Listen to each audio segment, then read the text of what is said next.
Žirija, ki jo predsedujem, v kateri so gospa Nada Drofenik, gospod Egon Bavčar in jaz, je že drugo leto zaporedoma skušala najti najboljšega med izvrstnimi. To seveda nikoli ni lahko in dolgo smo tuhtali, moram reči. In na zadnjo obravnavo na skrivnem mestu smo prišli z listki in na njih je bilo eno ime. In to ime je bilo Petra Weber-Rojnik.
Mislim, da ni šala.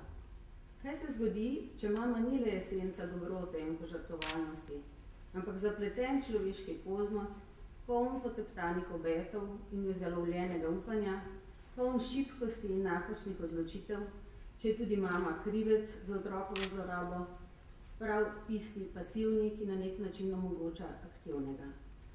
Petra Weber-Rojnik se je v predstavi za naše mlade dame v lik Katarine spustila brez preostanka, a brez vsake nabuhlosti, v izčiščeni igri lika, ki ga življenje premetava iz obupa v drobce veselja in nazaj, iz nemoči v otopelost, praznino, pa spet v poskuse volje, ki jih spodnaša mračna preteklost.